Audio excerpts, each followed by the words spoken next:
We have an update on a wrestling legend heading to AEW, and 2 AEW stars have addressed rumors that they could be joining WWE. But first, an AEW wrestler has picked up an unfortunate injury. According to Fightful Select, Darius Martin, who is one half of the Top Flight tag team, has suffered from a leg injury that has once again taken him out of action. Darius was booked for this weekend's Warrior Wrestling show, but had to be replaced due to the news. He is expected to be out of action for a lengthy period, and this follows his recent return to the ring after being out for over 1 year. Darius would tear his ACL in February 2021, which led to his brother Dante going on a singles run for several months. Top Flight were then reunited in March 2021 and had picked up a number of wins this year, a run that has now come to an end. Darius, who has been wrestling since 2016 and has been with AEW since November 2020, has unfortunately been inactive more than he's been active during his time with the company. Hopefully we can see Darius and Dante reunited once again soon, and we wish him the best of luck in his recovery.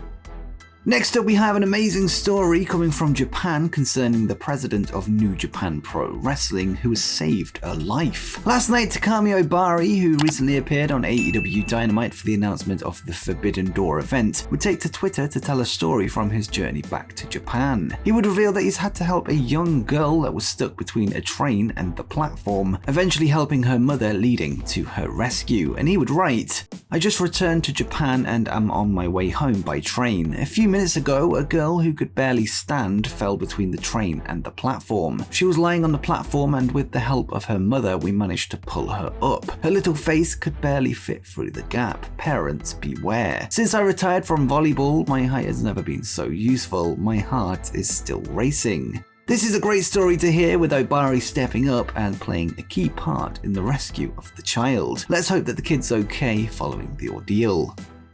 Next, let's go to the latest from the Owen Hart Foundation tournament. This past Friday on AEW Rampage, the next competitor to make it through to the first round was confirmed when Adam Cole would battle New Japan Pro Wrestling's Tomohiro Ishii. Ishii would be joined at ringside by Rocky Romero and Orange Cassidy, before Bullet Club's Jay White made his way to ringside to push Romero into the ring steps, causing a distraction that allowed Cole to low blow his opponent. He would then hit his finishing move, the Boom, before picking up a pinfall victory. Adam Cole is now the third wrestler to qualify for the men's bracket, joining ROH television champion Samoa Joe and Cole's undisputed elite stablemate Kyle O'Reilly. The next qualifier is set to take place this Wednesday in the Battle of FTR, when tag team partners Dax Harwood and Cash Wheeler fight for the first time ever. But who do you think will be next to qualify for the Owen Hart Cup tournament? And who do you think will win the whole thing, both on the men's and women's side of the bracket? Let me know in the comments down below. Next up, a WWE faction has got a new member. At the past 2 SmackDown tapings, the former NXT superstar LA Knight has been playing a role as a manager during dark matches, last week introducing Mace as his first client, rebranding him as Face. Before the latest episode of SmackDown on Friday, Knight would reveal the newest member of the Knight Model Management, introducing Mansoor as his client. Mansoor has been absent from WWE television since the SmackDown before WrestleMania 38, where he competed in the Andre the Giant Battle Royal. There is no news on when WWE's newest stable will make their way to television, but the group looks to be taking shape away from the spotlight. Over the years, LA Knight, or formerly Eli Drake in TNA, has been praised for his mic work, which is why and it'll be interesting to see how he develops in his role as a manager and if he will eventually become once again a wrestler. But who do you think should join the Knight Model Management? Let me know in the comments down below.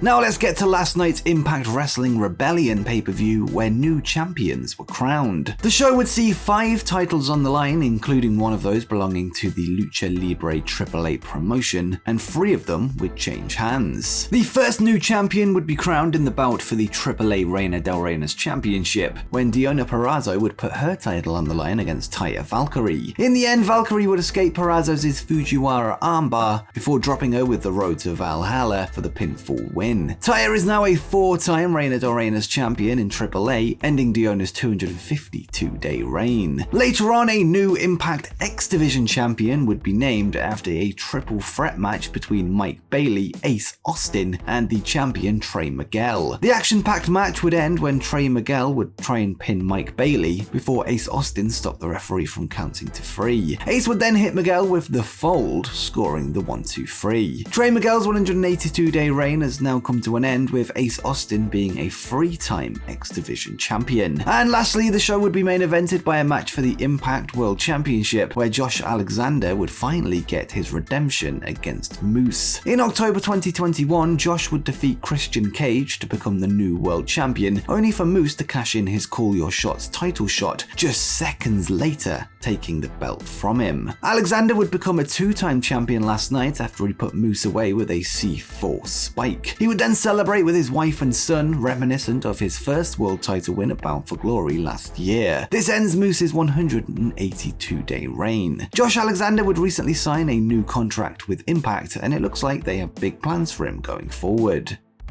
Next up, we have some more news on the Bret Hart to AEW situation. Over recent weeks, AEW and their wrestlers have teased an upcoming appearance from Bret Hart, with many expecting him to manage FTR going forward after they fired Tully Blanchard. It was later reported in the Wrestling Observer newsletter that AEW believed Hart had signed a new lucrative deal with WWE that would ban him from appearing on AEW shows. This week on Wrestling Observer Radio, Dave Meltzer would elaborate on the situation, and he would say, "I was told that AEW believes that Bret cannot work for them because of a WWE deal. Bret has a Legends contract with WWE. I don't know what it restricts, so I'm not positive. He definitely has a Legends deal and a merchandise deal with WWE. AEW believes that they can't use him, but I'll know if that's the case or not by the end of the weekend." Meltzer would then reveal that he has personally spoken to Hart about possibly going to AEW, specifically to present the Owen Hart tournament in honor of his brother, and he was told that he hasn't been asked, and he would say, "I know that Bret and Martha Hart had their issues. I actually asked Bret when I contacted him a couple of days ago. I was like, can you do it? Because it would be so cool for him to be in Vegas for the finals of the Owen Hart tournament. I think it would just be a nice symbolic thing." And he was like, "They haven't asked me." That's what he said. I think that would be something cool. The key is Martha and everything. Over the years, Bret and Owen's wife Martha have had their differences, which makes the appearance even more unlikely. We do know that Bret can work indie shows outside WWE, with him booked to manage FTR at an upcoming big-time wrestling show. With that said, it seems AEW are yet to reach out to him, with the expectation being that he won't be allowed. I'd personally love to see Bret and Martha present the Owen Hart trophies together, but as we know, the situation is more than complicated.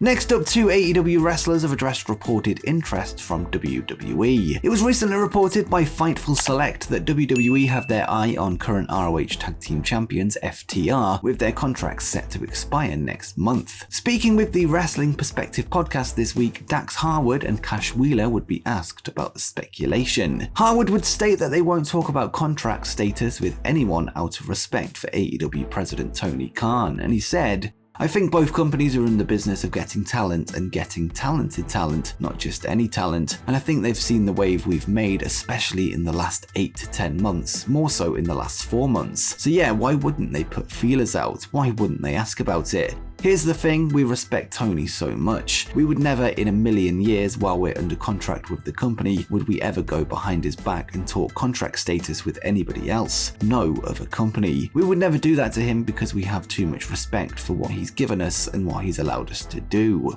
Dax would then add that money isn't a factor for them, and made reference to their time in WWE, with them ultimately turning down big money deals to leave, and he said, "We're going to go where professional wrestling takes us and wherever the best opportunity is for us and wherever we can build on our legacy. That's the most important thing. Obviously, money is really, really cool. I'm allowed to take care of my wife and daughter, but whenever we initially got the contract offer from WWE, I called my grandmother and I told her how much it was, and I told her, I think I'm going to turn it down. And her exact words were, "David, how much money do you need?" I was like, oh my god, she's right. My dad and my mom busted their ass to take care of me. If they can do it, I can do the same thing, and I don't have to do this. I do it because I love it. So we're going to go wherever the love of wrestling takes us. Since their departure from WWE in June 2020, FTR have gone on to win 3 of the top World Tag Team titles around the world, picking up the AEW, ROH, and AAA belts. This is on top of their successful resume in WWE, where they won the Raw, SmackDown, and NXT titles. But what do you think the future holds for FTR? Let me know in the comments down below. And before you go, make sure you check out 10 things you didn't know about AEW's Danhausen.